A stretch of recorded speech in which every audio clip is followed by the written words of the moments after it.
atuando no mundo, segundo estimativas da International Coach Federation, a maior organização sem fins lucrativos desses profissionais, que estão por toda parte. É só fazer uma busca rápida, bota aí, coach. E aí se abre um mundo de expressões como essas: alta performance, reprogramação de DNA, programação neurolinguística, crenças limitantes, mudança de mindset. Você já deve ter esbarrado com algo assim na internet, né? Muita gente já ouviu falar desse profissional que promete mudar a sua vida, mas pouca gente sabe definir exatamente o que ele faz. O coaching é um método que te faz identificar onde você está, aonde você quer chegar, uma metodologia de performance e resultado. O coaching é um processo, né, de autoconhecimento, né, que visa ajudar as pessoas a tomarem melhores decisões. A palavra em português significa treinador. Inicialmente, essa atividade se resumia ao universo profissional, ao mundo corporativo.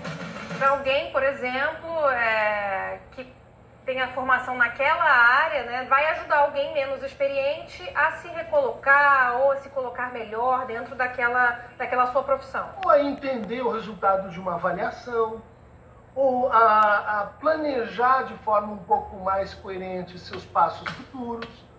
A Cíntia, por exemplo, é bancária e procurou uma coach justamente porque se sentia estagnada e queria se destacar no serviço. Ela me orientou em várias etapas para que eu pudesse melhorar a minha comunicação, o meu comportamento em relação aos demais colegas, a minha chefia, como eu posso lidar com a meta do dia a dia. Você hoje atingiu assim, um desempenho muito maior dentro da sua empresa? Sim, atingi desempenho excepcional na minha empresa. Ela investiu R$35 mil no treinamento. Tá ganhando mais do que ganhava antes? Não, financeiramente não, porque muita gente se motiva por ganhar mais. Eu me motivo por entregas. De uns anos para cá, a atividade se popularizou. Além do coach de carreira, surgiram o coach de vida, o financeiro, de emagrecimento, coach quântico, de casal, de sexualidade, coach de barba. Isso sugere fortemente que a gente está olhando para outras áreas da vida como uma empresa, né? Olhando as nossas relações como uma empresa, olhando para a nossa vida e avaliando ela como se a gente estivesse numa relação de investimentos e de retornos, e isso não é bom. Esse coach de relacionamento passou 6 anos ajudando homens nas estratégias para conquistar mulheres. O que faz você ser bem-sucedido usando barba não é o que a mulher vê em você, é a mentalidade que você tem no quesito agir. Diego Matos saiu da faculdade antes de completar o primeiro ano no curso de psicologia. Fez um curso de coach e não gostou, mas seguiu em frente como coach e hoje também se define como conselheiro amoroso. Mudou até de clientela, agora atende muito mais mulheres. Era um cafajeste de carteirinha, digamos assim, e dentro da minha vivência, eu fui aprendendo também com os outros homens o que os homens fazem, tá? E fui passando todas as dicas para as mulheres, ou seja, virei a casaca totalmente, né? Ensinando baseado em estudos meus e vivência também. Na internet, Diego já foi muito criticado por mulheres que se sentiram desrespeitadas por frases como essa sobre a reputação delas no carnaval. Fora xingamentos com palavrões, ele foi questionado por não tratar de violência contra mulheres, chamado de retrógrado, e de ser um machista querendo ensinar a mulherada a se comportar. Na época, Diego se defendeu, dizendo que seu trabalho é ajudar mulheres a conquistarem o homem que elas querem e que, infelizmente, o machismo está incrustado na sociedade. Há 20 anos, antes dessa explosão de coaches, Paulo Vieira começou a atuar. Hoje se apresenta como o maior coach do Brasil.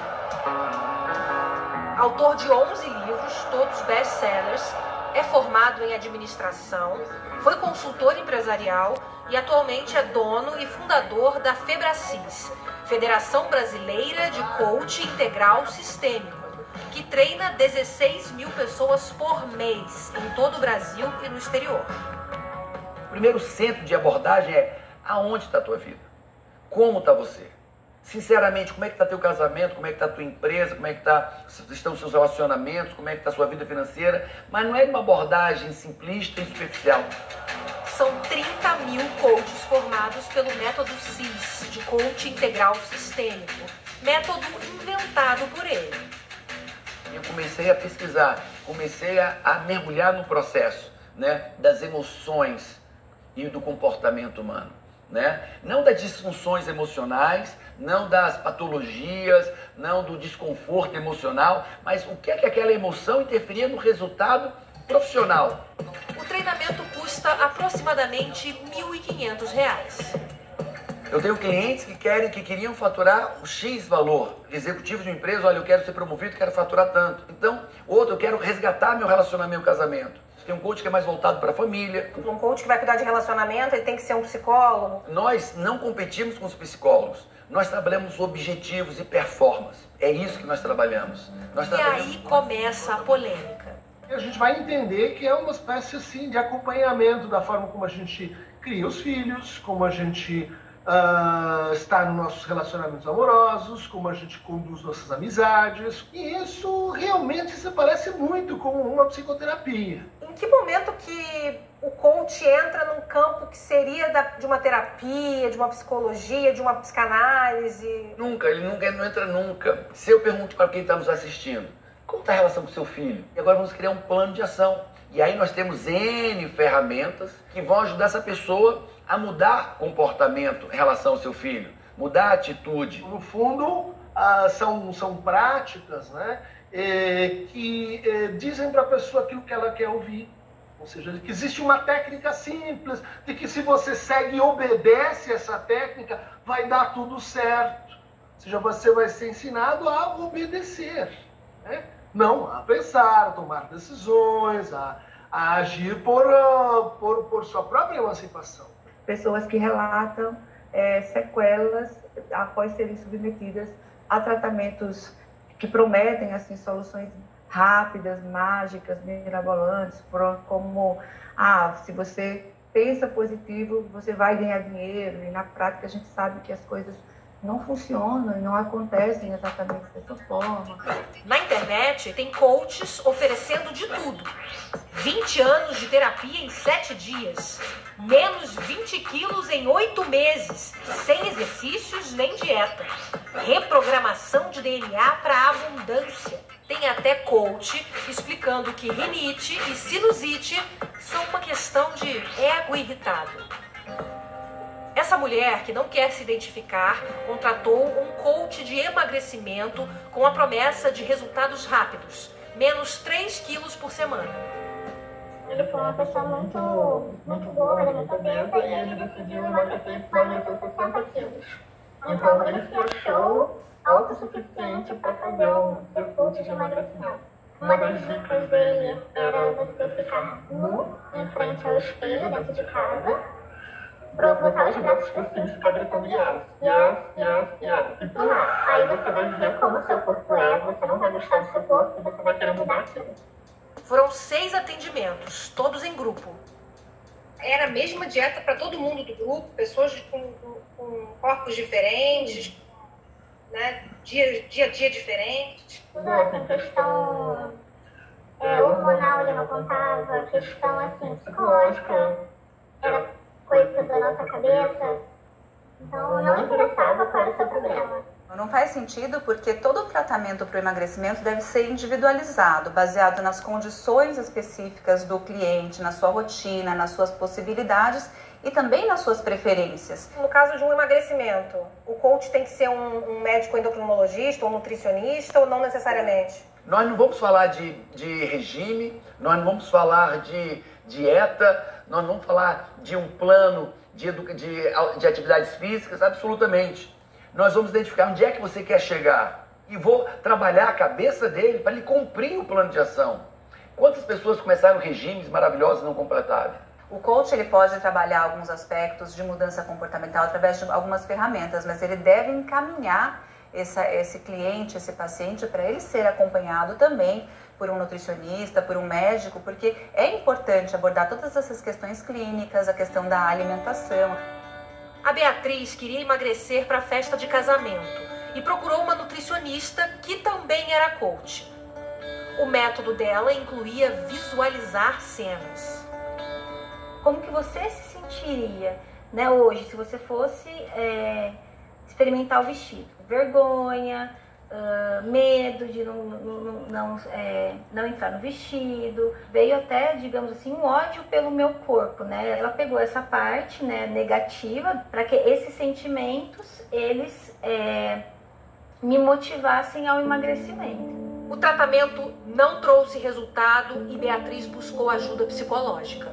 Ela fez, digamos assim, aflorar sentimentos que eu senti que ela não deu conta de cuidar depois. Essa ideia de que a pessoa não é bem-sucedida porque ela não acredita realmente nisso, isso pode gerar nessa pessoa um elemento a mais de problema para a sua saúde mental, que é um processo de culpabilização.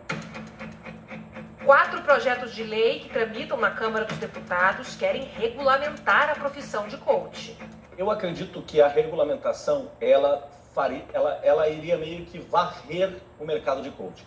Varrer em que sentido? Muitas pessoas hoje passam por alguns processos que supostamente foram ditos como processos de coaching, mas na verdade não acontece absolutamente nada de coaching dentro desses processos, né? É uma mistura de técnica, uma miscelânea, que por muitas vezes pode até colocar não só a vida, mas a saúde mental do indivíduo também em risco. Se o governo começar a interferir em tudo, isso pode, isso não pode, o mundo se engessa. Qual é o meu grande receio do coach ser regulamentado? É ele ter dono. Você acha que automaticamente os maus profissionais vão ser eliminados do mercado? Já são. A gente vê isso com muita clareza. Paulo Vieira diz que o método dele não mexe com as emoções das pessoas. Eu não estou trabalhando com as emoções, não estou trabalhando com disfunções, eu estou trabalhando com crenças. Nós trabalhamos muito forte algo que nós chamamos de reprogramação de crenças. Quando nós conseguimos entender essa estruturação de crenças, de programações mentais... Em quanto tempo dá para reprogramar isso? É um processo muito rápido. Muito rápido. Para esse neurocientista, qualquer transformação desse tipo leva muito tempo. A forma como a gente responde emocionalmente às demandas do dia a dia, ela foi definida por vários elementos. Pela tua genética, pela tua história de vida. Então, de repente, alguém trazer que um método consegue mudar radicalmente vai contra a própria forma como o nosso sistema neurobiológico se desenvolve ao longo do tempo. Exige esforço, exige dedicação, exige muito tempo de terapia. Não é simples dessa forma. Então, é pegar um produto que não tem evidência e tentar dar uma roupagem técnico-científica usando termos pensados daqui e da colar. Na internet há muitos relatos de quem ama e também de quem não ama. O Júlio adora falar mal. Inspirado na busca pelo sucesso, ele criou uma página desmotivacional na internet. A página, ela tenta passar a ideia de que fracassar é normal, que a gente tem que entender que o fracasso é algo comum. Ele começou com o coach dos fracassos depois de uma experiência própria.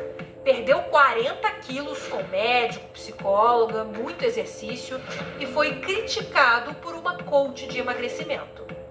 Disse que eu emagreci errado. Ela olhou assim pra mim, você emagreceu errado. Perguntei pra ela, como assim?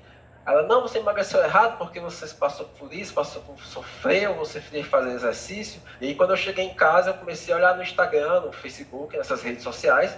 E aí comecei a perceber que a gente estava passando por um apocalipse coach, né? A resposta dele foi o humor. Acorde cedo para se atrasar com calma. Aí surgiu a frase, né? Acorde cedo para se atrasar com calma. Aí pronto, aí tem dias que eu tô assim do nada e vem aquela frase, algumas frases já conhecidas, né? Eu pego a frase que é motivacional mesmo e inverto o sentido dela, né?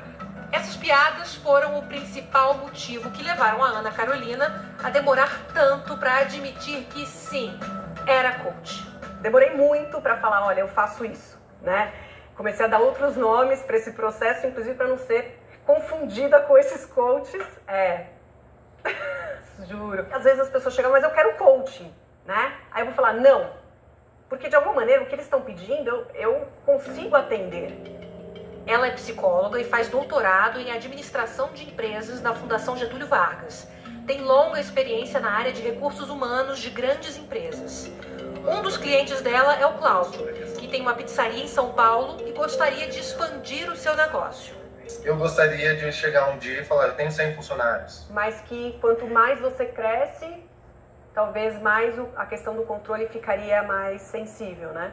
Eu tenho uma certa dificuldade em delegar atribuições. O controle talvez seja um ponto fundamental, porque ele pode atrapalhar outros planos que você tem, né? Seja de aumentar, né, a visibilidade do seu negócio, ou impactar mais pessoas, ou abrir novas filiais.